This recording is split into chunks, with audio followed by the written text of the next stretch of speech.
Hola, estimados amigos oyentes, bienvenidos al canal Lecturas de Poder. Hoy continuamos con el libro Gurdjieff, Anatomía de un mito. Tercera parte. Capítulo 9. Montando el tigre. Periodo que abarca 13 de enero de 1923 al 7 de julio de 1924. Una vez montado el tigre, es difícil desmontar.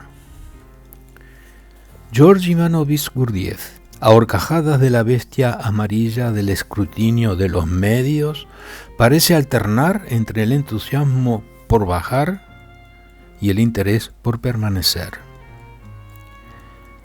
Con la muerte de Catherine Mansfield, varios periodistas, especialmente corresponsales y voyeurs literarios, descendieron sobre el Prioré atraídos por la historia que lo tenía todo. Un ruso misterioso, el aroma del exotismo oriental y el genio de una bella joven que perece en la flor de su vida. El trato con todos estos granujas babosos de reporteros, así los menciona en Encuentro con Hombres Notables, aparentemente lo irritaba tanto que 20 años después continuaba echando periodistas de su casa como si fueran ratas. ¿Por qué tanta vehemencia? En realidad, los artículos periodísticos de la primavera de 1923 eran exactos en contenido y notables por la positividad de su tono. ¿Es posible que se trasunte aquí cierto elemento de autorreproche? Mientras los teléfonos no paran de sonar y las máquinas de escribir de traquetear, recuerda Gurdjieff con doloroso cuestionamiento el monasterio Sargmug, donde reinaba por doquier un silencio casi aterrador. Esto lo cuentan en Encuentros con Hombres Notables también. No podemos responder, por supuesto, pero de todos modos no había retorno. De ahí en más, Gurdjieff entró en áspero intercambio con el mundo del bon ton cultural, la intelectualidad contemporánea, los vagos, entre comillas, como acerbamente los llamó. Su condena inicial estaba garantizada. Antes, incluso de que llegara Catherine al Prioré, Wyndham Lewis se burlaba despectivamente en la famosa revista Mag de Nueva Zelanda, diciendo: novelista en las garras del estafador psíquico de Levante. Y Vivienne Eliot situaba a Lady Rothermere entre comillas, ese asilo de locos llamado La Prioré, donde practica danzas religiosas desnuda con Catherine Mansfield. Ahora, el viudo de Catherine, John Middleton Murray, fantaseando que ella había sido una verdadera, entre comillas, princesa, una niña sin mácula, y lamentaba ruidosamente que se hubiera entregado a la curandería espiritual de Gurdjieff y a la muerte. Gurdjieff difícilmente podía negar que su folleto tenía aceite de piel de culebra entre sus ingredientes. Sus gabinetes psicométricos, quimioanalíticos y psicoexperimentales, sus grandiosas referencias a la hidroterapia, la fototerapia, la electroterapia, la magnetoterapia, la psicoterapia, la dietoterapia y la duliaterapia. A todos los ojos del público, una Catherine espectral, entre comillas, muy atractiva en su vestido de tafeta color púrpura oscuro, bordado con pequeñas flores, yacía para siempre en la galería sobre el establo de las vacas, con sus grandes y bellos ojos concentrados en Gurdjieff, en mudo e inexplicable reproche. Desde el punto de vista ordinario, el debut del Instituto francés había sido desastroso. ¿Hasta qué punto le preocupaba esto a Gurdjieff? Toda la gama de los más ácidos abusos personales lo dejaban inconmovible, diciendo: si un necio me llama necio, no me afecta interiormente. Eso lo dice en Perspectivas desde el mundo real. Curiosamente, algunas de sus representaciones anteriores, por ejemplo, como Negociante de Alfombras, o Tifón el Sórdido, o Un cierto hindú, sugieren en gran medida reminiscencias de los derviches Kalandari, que, manteniéndose secretamente en las arenas de la tranquilidad del corazón, se muestran deseosos de provocar la culpa del hombre como reciprocidad necesaria de la mirada de Dios. De todos modos, el precio que Gurdjieff pagó por su sencilla gentileza para con Catherine Mansfield fue duro, y quizás se preocupaba ahora profundamente por el futuro de su instituto.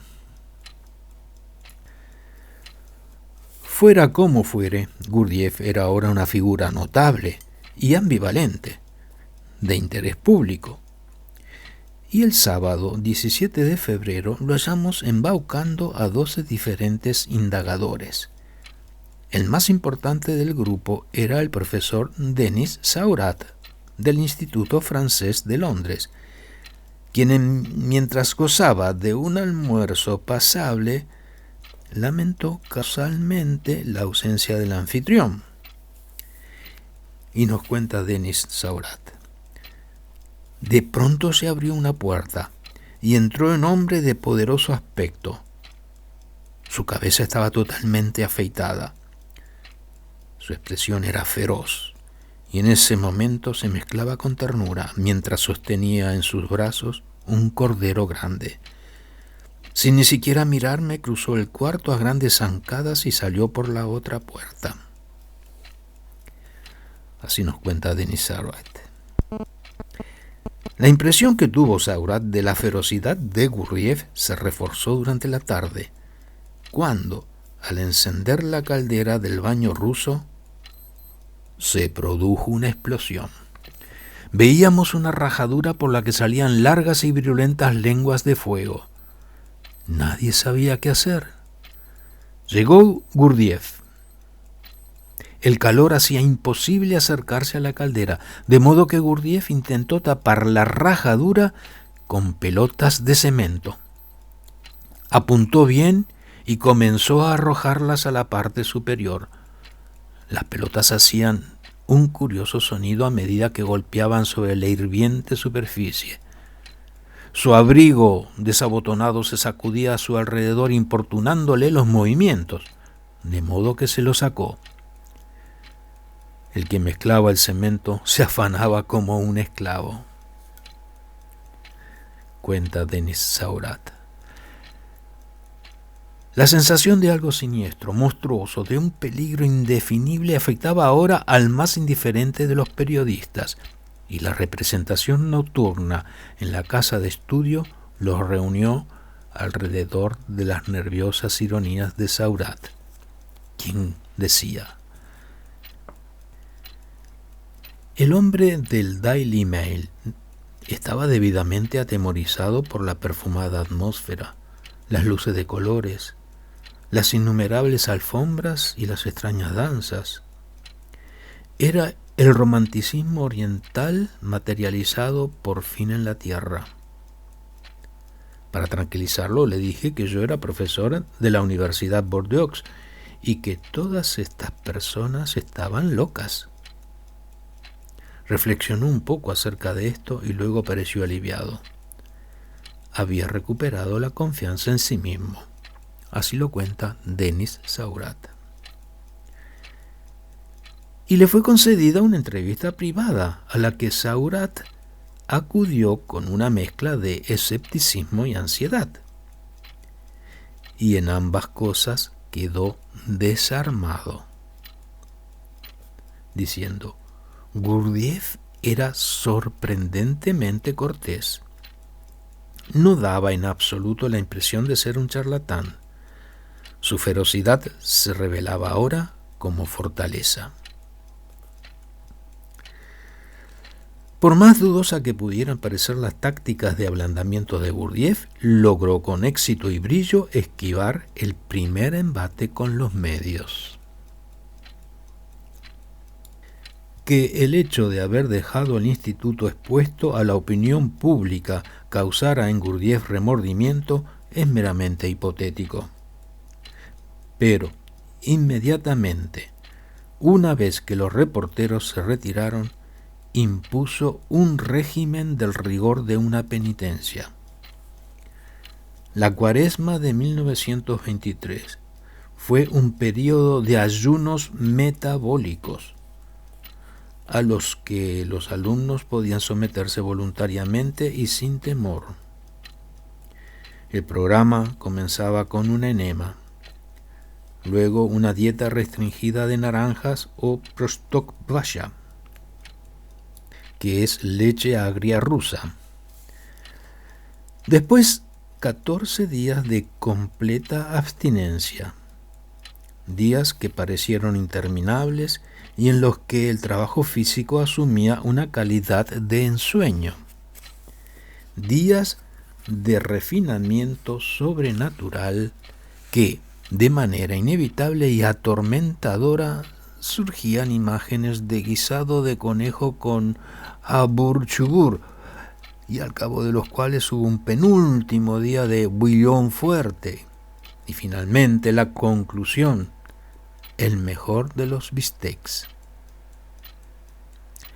La disciplina y la lealtad de, entre comillas, el grupo abigarrado de Gurdjieff, su chusma, fue puesta a prueba y se comprobó que era virtualmente inmaculada.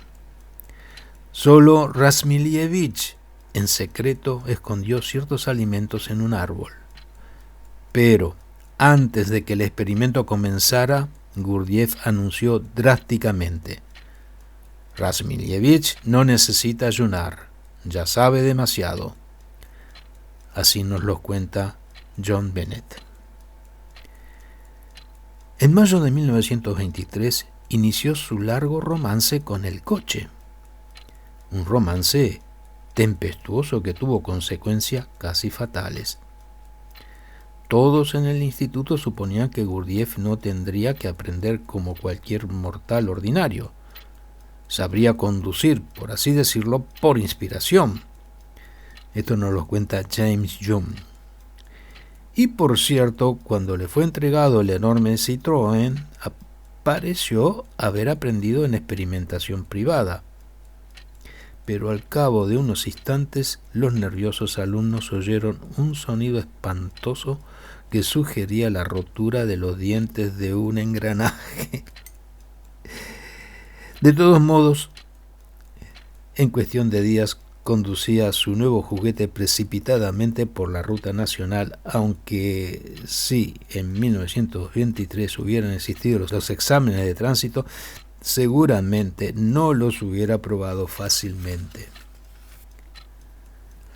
Conducía como un salvaje. Cambiaba de carriles sin dar señales de mano, y aunque no tuviera espacio para acomodar su coche, cambiaba sorpresivamente de carril, y hasta que se ubicaba a salvo por un pelo. Siempre era el primero en disparar cuando se daba luz verde. Incluso, eso parece, aunque tuviera uno o dos coches delante del suyo. Los riesgos a que se sometía al rebasar autobuses y camiones eran terroríficos. Esto nos cuenta Catherine Ulm. El joven Bernard Metz, un soñador amateur, llevaba a cabo la frecuente reparación del coche, aportando su propio incremento al peligro existente. Nos cuenta Bennett. Esa noche, Gurdjieff tenía que ir a París. Cuando sacaron el coche y se dio cuenta de que la luz delantera no había sido cambiada, comenzó a gritar a Metz que debía viajar a París sentado en el paragolpe sosteniendo la luz. Metz dócilmente se sentó en el lugar indicado hasta que Gurdjieff, con un gesto y su palabra favorita, le gritó «¡Idiota!» y lo hizo salir de allí. El síndrome de Gurdjieff de hacerse pasar por un repulsivo, nos atrevemos a decir, causaba gran ansiedad en sus alumnos. En coche o en tren, aparentemente casi todos los que eran alguien visitaron París en la primavera dorada y fragante de 1923. Una lista al pasar puede impresionar. James Joyce, Gertrude Stein, Picasso, Stravinsky, Poulenc, Isadora Duncan, Cocteau, Hemingway, Man Ray, Tristan Tzara, Fernand Léger. Gurdjieff también pasaba bastante tiempo allí, aunque el turbante color crema que le gustaba usar advertía acerca de su indiferencia respecto de la corriente europea. En realidad, su opinión sobre los intelectuales, la avant-garde y el, por así llamarlo, teatro del bon ton cultural se podía expresar en unas pocas palabras groseras bien elegidas. Horace llevó 1 o 2 candidatos prometedores al recién adquirido apartamento del número 9 de la Rue Commandant Marchand, pero nada significativo se produjo. La marcada sofisticación despreciativa que Gurdjieff les producía quedó ejemplificada en Ezra Pound. Gurdjieff hizo una sopa persa de color amarillo brillante, un color mucho más delicado, se podría decir, de una tonalidad a lo Piero de la Francesca, que el del Broch, tonalidad Rembrandt. Si hubiera tenido más de este tipo de sorpresas en su repertorio, habría podido, si se hubiera dado cuenta o lo hubiera deseado, lograr al menos una nueva conversión. Esto lo cuenta Noel Stock en su libro La vida de Ezra Pound. Si bien Gurdjieff no deseaba la conversión de ningún, entre comillas, vago, apreciaba cada vez más la energía, el compromiso y la influencia de Horace. De regreso en el Piure, Gurdjieff repentinamente puso a sus infatigables alumnos a limpiar una zona virgen del bosque de Fontainebleau, aparentemente para construir una sala central para el instituto. Macheteando las intransigentes raíces de los árboles bajo un sol formidable, los trabajadores respondían a la insistente exigencia de Gurdjieff de algo permanente con sudor y dedicación. No obstante, Gurdjieff le había dicho al doctor Nicole: en poco tiempo todo será diferente. Todos se habrán ido de aquí. No se puede construir algo permanente en este momento. La prueba del budín gurdjieffiano no estaba en su ingestión, sino en su cocción.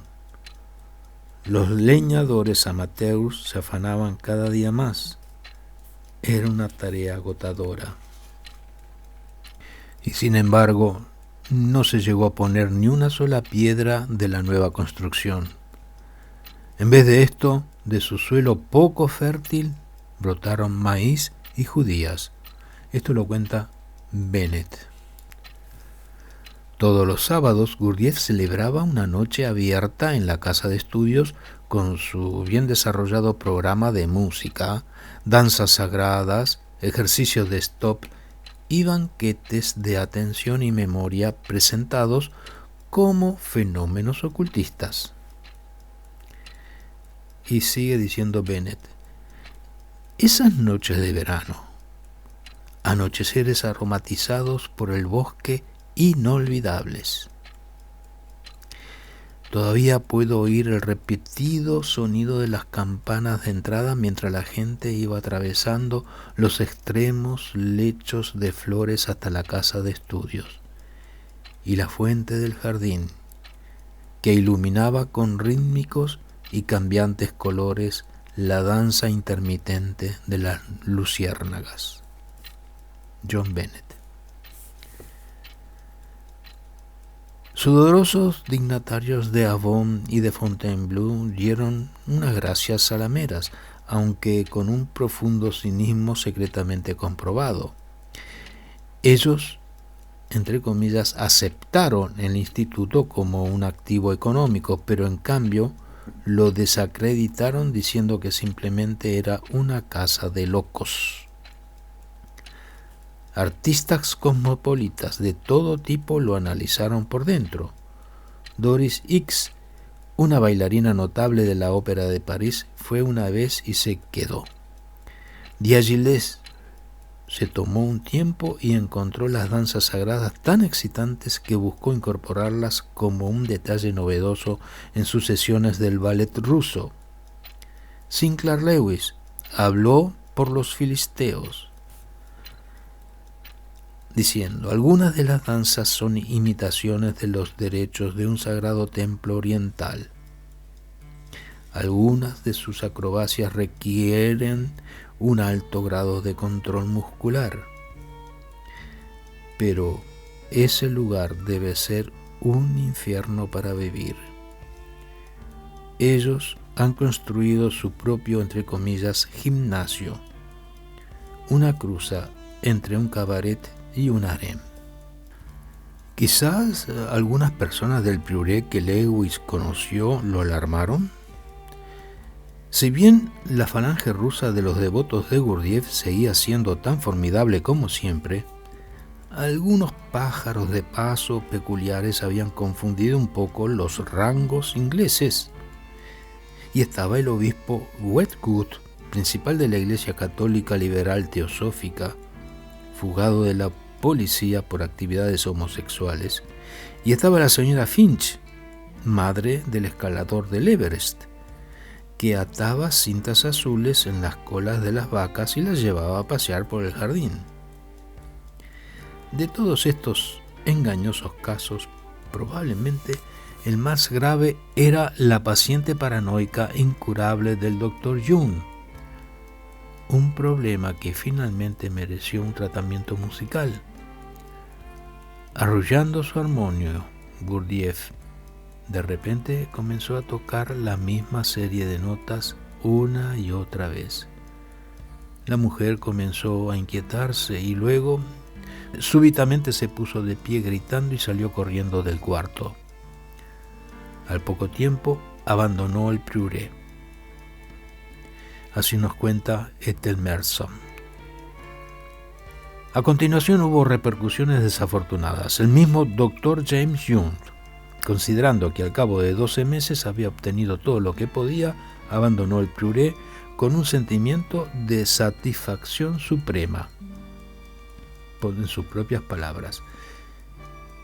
Gurdjieff lo lamentó sin ocultarlo. Apreciaba particularmente la energía, la inteligencia y el sentido práctico de Jung. Habiendo desaparecido el robusto Laertes, el juego entre Rosenkranz y Guildenstern parecía más y más insoportable. El 21 de agosto de 1923, Gurdjieff anunció seriamente, diciendo: para un sector de personas presentes, su estada aquí se ha convertido en algo completamente inútil. Y John Bennett se fue al día siguiente, después de pasar 33 días en el Prioré, y no volvió a ver a Gurdjieff por 25 años. Continuará. Gracias por escuchar.